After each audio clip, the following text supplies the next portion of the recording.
Baiklah, bismillahirrahmanirrahim. Assalamualaikum warahmatullahi wabarakatuh. Jadi pada hari ini saya Syekh Ahmad Yasin bin Muhammad Rizwan akan membentangkan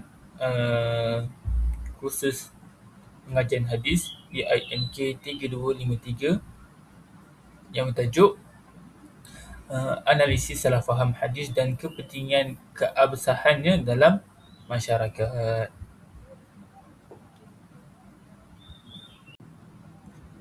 Baiklah, sekarang kita akan masuk kepada pengenalan, iaitu hadis merupakan sumber kedua dalam Islam selepas Al-Quran, yang mana ianya berfungsi sebagai panduan dalam aspek ibadah, akhlak dan dalam kehidupan seharian kita. Namun begitu, pada masa kini terdapat pelbagai salah faham terhadap hadis, terutamanya dalam kalangan masyarakat setempat kita, dan keadaan ini berlaku akibat kurangnya pengetahuan dalam masyarakat kita serta sikap tidak meneliti sumber yang digunakan. Dan disebabkan itu, keabsahan hadis ini perlulah diberi perhatian agar ajaran agama Islam kita dapat difahami dengan tepat. Jadi pada masa kini banyak salah faham terhadap hadis-hadis dalam kalangan masyarakat kita disebabkan tak tahu tentang hadis tersebut, ataupun sikap tidak mengambil cakna tentang sebarang hadis, dan disebabkan itulah keabsahan hadis ni perlu diberi perhatian pada masa kini. Baiklah, kita masuk kepada maksud salah faham hadis. Jadi salah faham hadis merujuk kepada kesilapan dalam memahami atau menggunakan hadis tanpa kita tahu maksud sebenar dan status kesahihannya. Jadi perkara ini sering berlaku apabila seseorang mentafsir hadis secara literal tanpa ia merujuk kepada konteks atau penjelasan ulama, dan kesan dia akan membawa kepada amalan yang tidak tepat dalam kehidupan seorang Muslim. Jadi salah faham hadis ni, kalau kita tengok semula dalam masyarakat kita ni, memang banyak sangat kesalahfahaman hadis apabila mereka ni menggunakan hadis tanpa tahu maksud sebenar. Mereka tidak tahu tentang maksud yang ingin disampaikan oleh hadis tersebut. Jadi mereka tanpa mengambil tahu, mereka sebarkan semula kepada orang-orang yang tak tahu tentang status hadis ni, dan kemudian hadis tersebut tersebar tanpa tahu maksud sebenar daripada hadis tersebut dan status kesahihannya. Dan mereka juga tak ambil tahu hadis ni sama ada sahih ataupun tidak. Mereka tahu, mereka baca, mereka faham mengikut kefahaman mereka sendiri, dan mereka sebarkan kepada orang lain. Jadi apabila seseorang tersebut salah tafsir tanpa ia merujuk kepada konteks, tanpa merujuk kepada bahan ataupun buku-buku ilmiah, ataupun mereka tak mendengar pun kepada penjelasan ulama, jadi perkara itulah yang membawa kepada amalan-amalan yang tidak tepat dalam kehidupan seorang Muslim. Kalau dalam masyarakat Malaysia, kita boleh lihat tidaklah kesemuanya hadis yang kita tidak tahu kesahihannya disebarkan. Tetapi kalau kita lihat kepada negara jiran kita, mereka ni terdedah, terlampau terdedah kepada status hadis ataupun hadis yang mereka sendiri tak tahu hadis itu sama ada sahih atau tidak, dan mereka juga mengamalkan amalan yang tidak tepat daripada hadis tersebut. Jadi amalan-amalan tersebut mungkin akan mengubah kehidupan seseorang Muslim tersebut. Jadi kita masuk kepada slide seterusnya, iaitu punca salah faham hadis dan bentuk salah faham hadis. Jadi antara punca utama salah faham hadis ni ialah kurangnya pengetahuan tentang ilmu hadis serta pengaruh media sosial yang tidak terkawal. Jadi antara punca utama salah faham hadis ni ialah di mana mereka ni kurang pengetahuan ilmu hadis dan mereka dipengaruhi media sosial yang tidak terkawal. Mana kata satu, mereka tidak tahu tentang ilmu hadis tersebut, dan yang seterusnya mereka ni dipengaruhi oleh media sosial yang tidak terkawal. Mana kata mereka ni hanya mengikut kepada pengaruh media sosial. Mana kata kalau seseorang tersebut menyebar hadis tersebut, mereka tanpa menyemak status hadis dahulu, mereka terus menyebarkan hadis tersebut, dan antara punca, dan ialah menjadi punca utama kepada penyebaran hadis-hadis yang kita tidak tahu sama ada hadis tersebut sahih ataupun tidak. Dan selain itu, sikap menerima maklumat tanpa semakan awal dan kurang merujuk kepada sumber yang sahih turut menyumbang kepada masalah ini.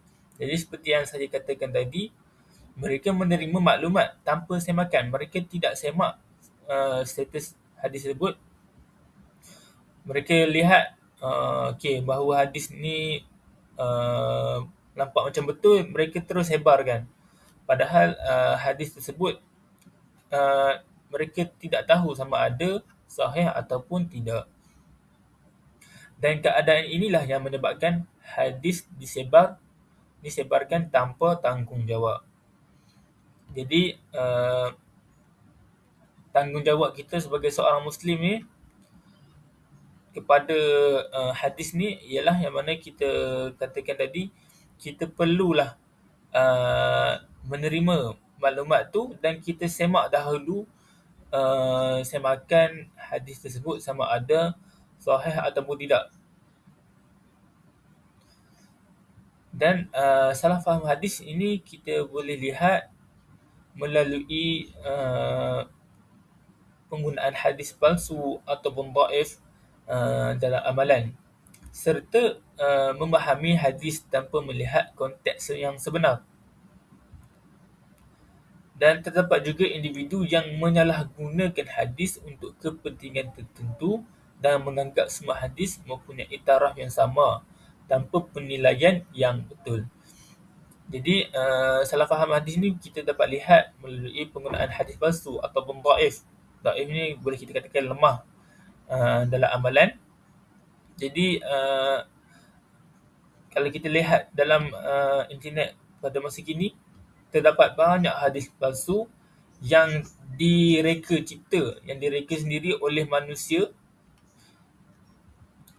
Antara contoh-contoh hadis yang boleh kita katakan palsu ataupun dhaif, iaitu hadis yang berbunyi tuntutlah ilmu sehingga ke negeri China.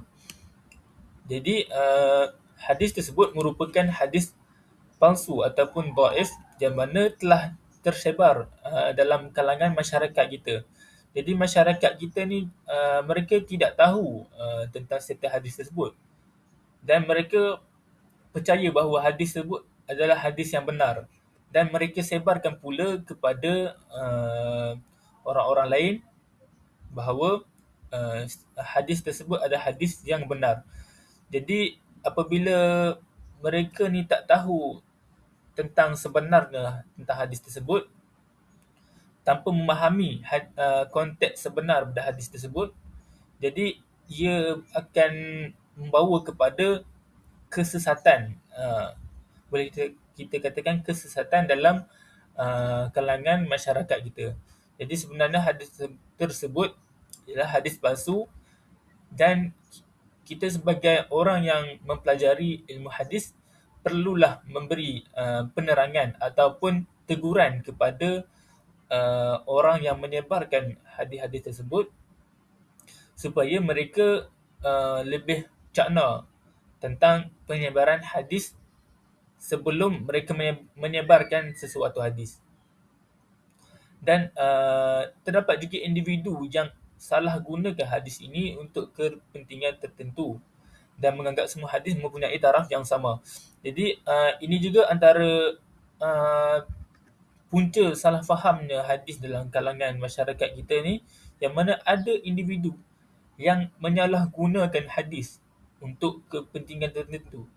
Mana kata dia gunakan hadis untuk manipulasi, boleh kita katakan manipulasi orang-orang ataupun masyarakat kita untuk kepentingan tertentu. Contohnya, dia gunakan hadis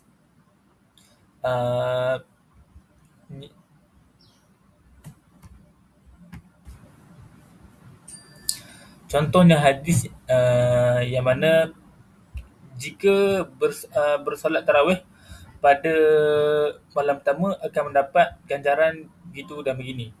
Jadi itu antara hadis yang boleh kata disalahfahami ataupun diseleweng oleh individu yang tak bertanggungjawab untuk meningkatkan lagi amal ibadah umat Islam pada bulan puasa. Jadi hadis tersebut adalah hadis yang telah diseleweng oleh sesetengah individu yang tidak bertanggungjawab.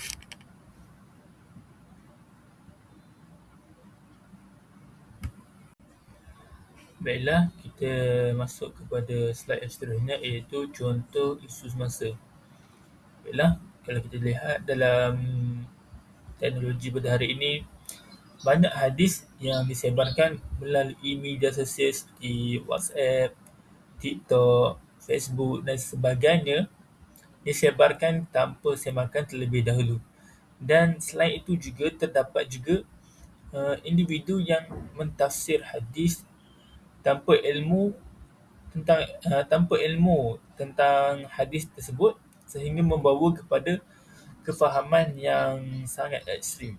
Dan hal ini menunjukkan kurangnya kesedaran dalam masyarakat kita ni tentang pentingnya memastikan kesahihan hadis sebelum disebarkan. Jadi dengan teknologi yang canggih pada hari ini, hadis-hadis yang disebarkan sangat beredar dengan pantas, sehingga kita sebagai orang yang bertanggungjawab tidak sempat untuk menapis segala hadis-hadis palsu yang telah disebarkan. Jadi disebabkan itulah banyak hadis-hadis yang palsu disebarkan tanpa tanggungjawab, dengan tidak bertanggungjawab. Baiklah, ini adalah antara hadis palsu yang telah disebarkan oleh masyarakat kita tanpa disemak terlebih dahulu. Jadi antara hadis palsunya, yang mana hadis tersebut berkenaan dengan terung, yang mana bermaksud khasiat terung sesuai dengan niat orang yang memakannya. Jadi sebagai orang yang memahami ilmu tentang hadis, kita sendiri boleh pastikan bahawa hadis tersebut nampak kekurangannya dan nampak sangat kepalsuan tentang hadis tersebut. Tetapi bagi orang ataupun masyarakat yang tidak mengetahui tentang ilmu hadis ini, jadi mereka merasakan bahawa hadis tersebut hadis yang betul dan mereka sebarkan tanpa ragu-ragu, tanpa semakan, dan tersebarlah hadis yang palsu.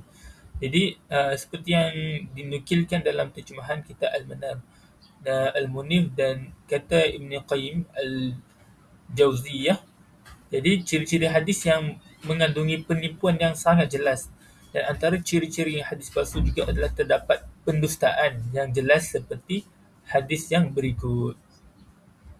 Itu yang bermaksud hadis khasiat terung sesuai dengan niat orang yang memakannya. Dan juga hadis yang sama, cuma berlainan ayatnya, ialah terung adalah ubat segala penyakit. Jadi di situ terdapatlah penyelewengan hadis palsu yang tersebar dalam masyarakat umat Islam kita pada hari ini. Baiklah, kita masuk kepada slide yang seterusnya, iaitu kepentingan keabsahan hadis. Jadi dari aspek agama, keabsahan hadis sangat penting bagi memastikan ibadah yang dilakukan adalah berdasarkan sumber yang sahih. Jadi seperti yang saya katakan tadi, ada hadis palsu yang telah diseleweng, di mana apabila kita tahu tentang sahih ataupun tidak sesuatu hadis tersebut, jadi kita dapat pastikan ibadah yang kita lakukan selama hari ini adalah berdasarkan sumber yang sahih. Dan ia juga membantu mengelakkan penyelewengan ajaran Islam serta menjaga kesucian agama dengan memastikan hadis yang digunakan adalah sahih. Jadi apabila kita tahu bahawa hadis yang kita gunakan adalah sahih, jadi umat Islam yang mengamalkan ajaran agama tu, dia akan lebih yakin dan merasakan ketepatan dalam melakukan sesuatu ibadah. Baiklah, dari aspek masyarakat pula, keabsahan hadis dapat mengelakkan perpecahan akibat salah faham agama, dan ia juga membantu membentuk masyarakat yang lebih berakhlak, lebih berintegriti dan berilmu. Dan selain itu juga, ia akan menggalakkan lagi penyebaran maklumat yang sahih dan bertanggungjawab. Jadi pentingnya kesahihan hadis ni dalam masyarakat kita. Apabila masyarakat tahu kesahihan sesuatu hadis, ia akan dapat elakkan perpecahan dalam kalangan masyarakat kita daripada salah faham yang merosakkan masyarakat kita, dan juga ia juga akan menggalakkan lagi masyarakat kita ni untuk menyebarkan hadis-hadis yang sahih dan bertanggungjawab dalam memastikan hadis-hadis yang diseleweng ataupun hadis-hadis yang palsu tidak disebarkan dengan lebih lanjut. Jadi hadis-hadis palsu tersebut akan ditinggalkan, akan dilupakan, dan maklumat tentang hadis yang sahih akan berlanjutan. Dan yang seterusnya, dalam aspek pendidikan, keabsahan hadis penting untuk membentuk pelajar yang berilmu dan berfikiran kritikal, dan ia juga membantu guru menyampaikan ilmu dengan tepat serta mengelakkan penyebaran maklumat yang salah. Dan selain itu juga, ia akan dapat menggalakkan lagi budaya semakan fakta dalam kalangan pelajar. Jadi, kesahihan hadis ni penting untuk kita bentuk pelajar yang berilmu dan berfikiran kritikal. Jadi, apabila mereka ni mengamal hadis-hadis yang sahih, jadi ia akan membentuk pelajar yang berilmu dan berfikiran kritikal. Dan tidak hanya itu, ia juga akan membantu guru menyampaikan ilmu dengan tepat. Jadi apabila mereka tahu tentang kesahihan sesebuah hadis, mereka juga akan menyampaikan ilmu kepada orang lain dengan tepat dan dapat mengelakkan penyebaran maklumat yang salah. Baiklah, kita masuk kepada slide yang seterusnya, iaitu cadangan pendekatan pendidikan. Jadi antara cadangan yang pertama antaranya ialah guru boleh mengajar asas ilmu hadis kepada pelajar serta memperkenalkan kaedah semakan hadis secara ringkas. Jadi ini antara cadangan pertama untuk pendekatan pendidikan dalam ilmu hadis. Jadi apabila asas ilmu hadis tersebut sampai kepada pelajar dengan kaedah semakan hadis secara ringkas, jadi kita dapat mengelakkan daripada berlakunya penyebaran hadis yang palsu. Dan seterusnya, cadangan yang kedua iaitu penggunaan teknologi seperti laman web hadis yang sahih. Jadi antara cara untuk kita mengetahui sesuatu hadis itu sahih ataupun tidak, antaranya kita boleh gunakan teknologi seperti laman web hadis sahih. Dan cadangan yang ketiga pula, kita boleh melaksanakan aktiviti seperti kuis kepada pelajar untuk pelajar tersebut mengenal pasti kesahihan hadis, sama ada hadis tersebut sahih ataupun palsu. Dan cadangan yang keempat iaitu tugasan kepada pelajar untuk menganalisis hadis dalam konteks semasa. Jadi apabila mereka diberikan tugasan untuk menganalisis hadis, jadi mereka lebih terbuka dan lebih memahami tentang hadis-hadis yang dianalisis.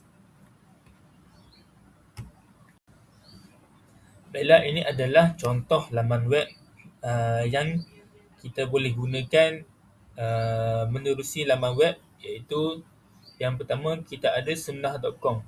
Jadi sunnah.com ini kita dapat mengetahui sama ada sahih ataupun tidak sesuatu hadis tersebut dengan menulis semula teks hadis yang telah disebarkan dan diletakkan dalam laman ataupun carian dalam sunnah.com ini, dan web ini akan menunjukkan status hadis tersebut sama ada sahih ataupun tidak. Jadi untuk sunnah.com ini ia lebih kepada mencari hadis-hadis yang sahih sahaja. Untuk yang laman web keduanya iaitu hadis.com, yang mana hadis.com ini kita lebih mengetahui ataupun kita tahu sama ada hadis tersebut sama ada sahih ataupun tidak. Jadi kita boleh kopi ayat hadis tersebut dan kita bahaskan dalam carian untuk hadis.com ini. Jadi apabila hadis tersebut adalah hadis palsu, jadi dia akan menunjukkan tanda merah nak menunjukkan bahawa hadis tersebut adalah hadis yang palsu. Jadi hadis.com ini juga kita dapat tahu kesahihan ataupun penyelewengan terhadap sesuatu hadis.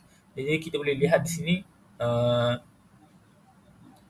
ayat hadis tersebut menunjukkan tanda merah yang bermakna bahawa hadis tersebut sama ada hadis itu palsu ataupun hadis yang telah diselewengkan.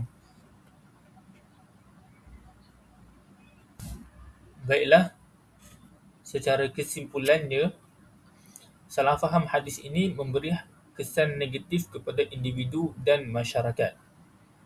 Oleh itu, keabsahan hadis perlulah dijaga bagi memastikan ajaran Islam kita pada hari ini dapat difahami dengan tepat.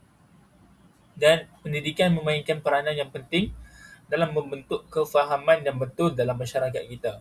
Dan semua pihak perlulah bertanggungjawab dalam memastikan hadis yang digunakan adalah sahih.